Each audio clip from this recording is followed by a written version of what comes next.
Today we are going to try to find out the alignment. We want to compute the motion vectors. We understand that in KLT algorithm, which is used for tracking, which is known as Kanade Locus Tomase algorithm, we actually want to find out what is the alignment between the motion vectors in the consecutive frames. So if we want to do that, we need to find out a p. This p is actually the variable that tells us about the alignment or about the correlation between the motion vectors that exist in consecutive frames. So if we want to find out the p, we actually have what we have to do. We want that the difference is minimized between the warped image, which we say as I, inside this w, and the template t. Basically, we want to subtract the template from the warped image, and we have to sum it up on all the pixel values, and we take the square of this difference.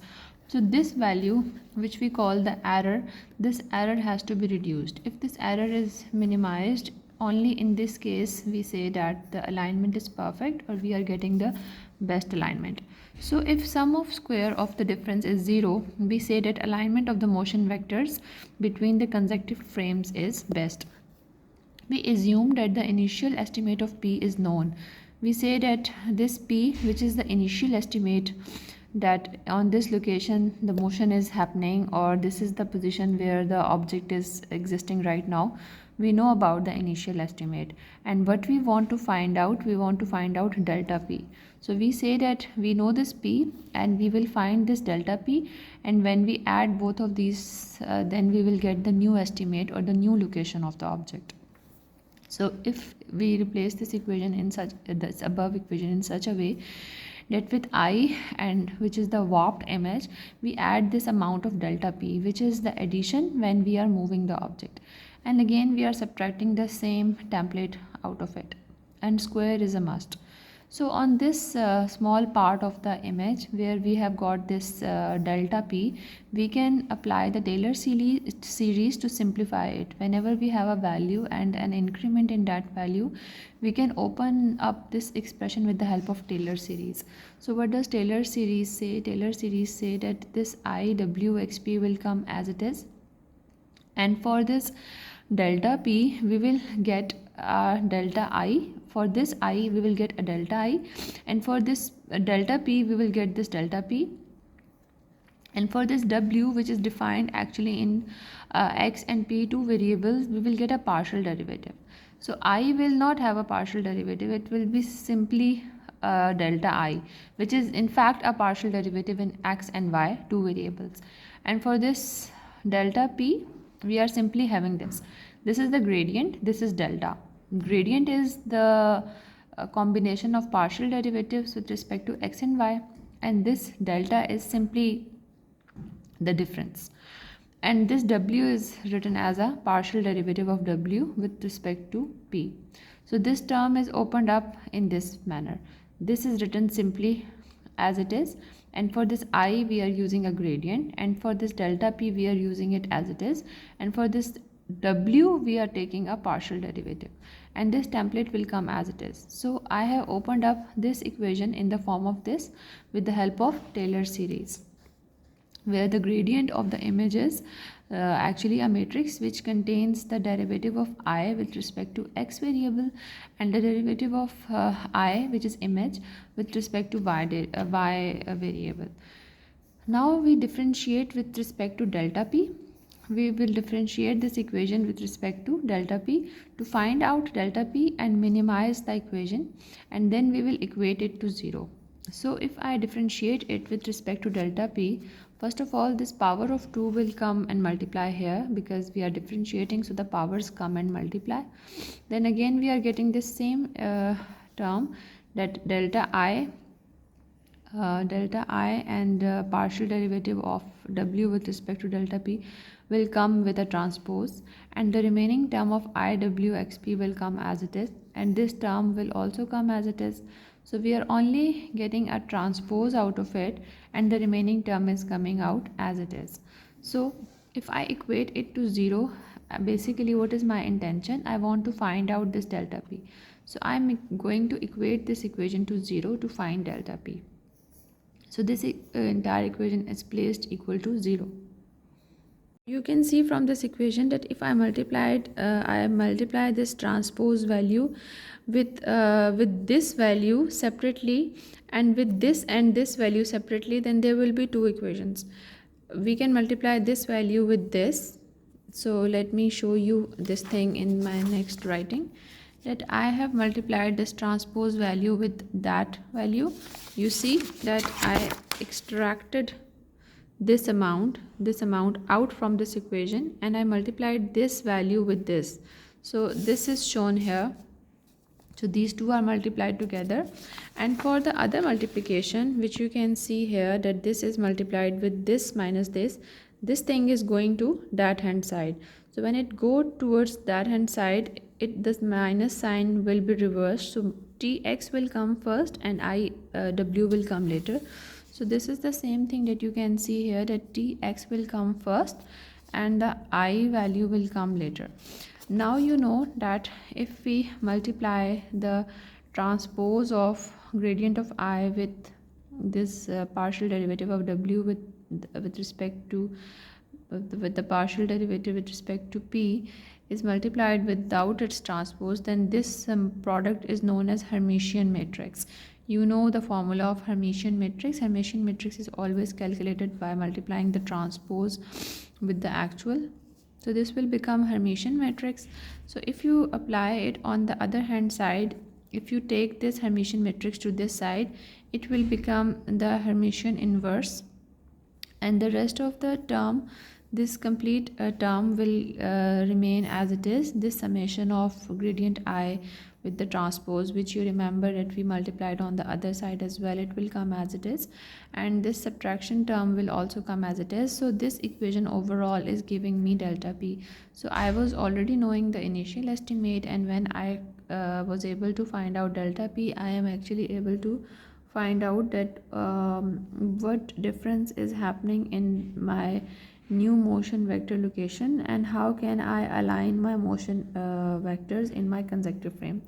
If I link this explanation with the overall steps of the Lucas-Kanade algorithm and the methodology of finding the alignment in Lucas-Kanade, you can actually relate both these things. First of all, in the first step, we had to warp the image with the initial estimate, and you see that we actually did it. We warped this I image with W x of p, in which we say that I is now a vector which is defined in 2 parameters. So we did it. Then we subtract from the template. So you could see that from the warped image I subtracted the template. If you don't remember, I can show it again,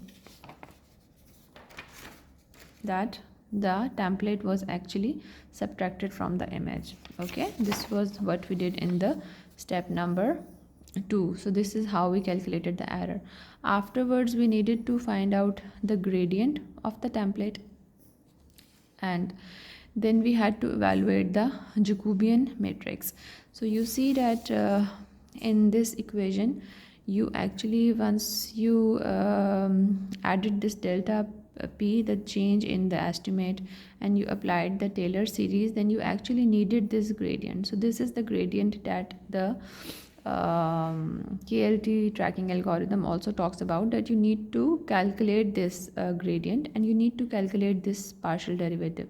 This partial derivative of the matrix is known as Jacobian, because Jacobian is a matrix which contains the partial derivatives of all the functions that are included in a vector function. So you have to calculate the gradient and you have to calculate the Jacobian. Then you multiply the Jacobian with the gradient. This is the multiplication of the gradient with the Jacobian. Then you have to compute the inverse Hessian. Of course, if you have to compute the Hessian, the inverse Hessian, then first of all you will compute the Hessian, and then from the Hessian the inverse will come out. And I told you the formula of Hessian, that how do you calculate the Hessian. Hessian is always equal to the product of the transpose of this term without the transpose of that term. So these two matrices when multiplied together give you Hessian. So this is how we are following step by step the procedure of KLT algorithm. Then in the seventh step we multiply it with the error. So this was the error equation. So the error equation is actually multiplied with this this transpose term. So when you multiply this transpose term with your error, then in the end your delta p is calculated in such a way that Hessian inverse comes on this side and this transpose and then this error. So 1, 2 and 3, there are 3 terms. You have calculated this h dash separately, h inverse separately. You have calculated this gradient separately, this Jacobian separately, then you multiplied these two matrices and you took a transpose of this matrix, and this is a simple difference. So when these 1, 2 and 3 terms multiply together, then you get your delta p. So on the basis of this delta p you actually update your parameters. If I explain this same term with the help of equation, so with the help of a figure, then we actually had an image. We warped the image, which means that we converted the image into a vector file, and the vector which was defined in two variables x and p. Then we subtracted the template out of that image. So after we subtracted the template, we get an error which is equal to the image minus template. We keep this error over here and we start working from here.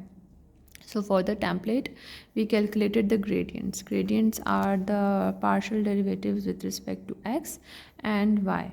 And with the help of, again, we also have to do one more thing, which is actually the Jacobian. We find out the Jacobian matrix for the image, for the warped image. And the image is represented by this vector w.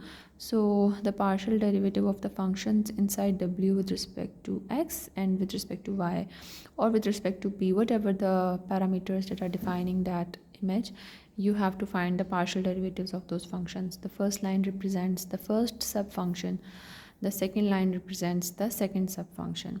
Then we multiply the gradient of the template with the Jacobian matrix of the image.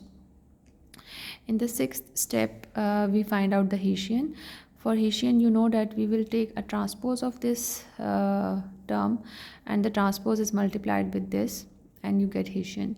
Then you invert that Hessian. Inversion, you know how to do it. You concatenate an identity matrix and you apply similar steps on the identity matrix and the original matrix H, unless and until the H becomes identity, and the whatever result will happen on the identity matrix, that will be your inverse.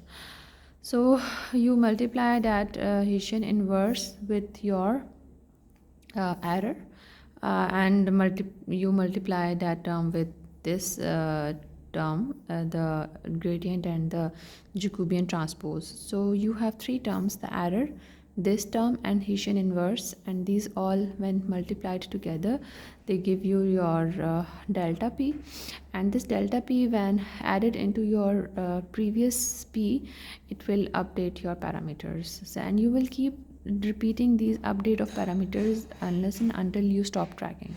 So this is how we can actually do the Lucas-Kanade tracking, and this is the procedure of finding alignment in Lucas-Kanade. So I hope you understand the explanation that how we find out delta p and what all steps are involved. If you have any questions, you can write them into the comments section.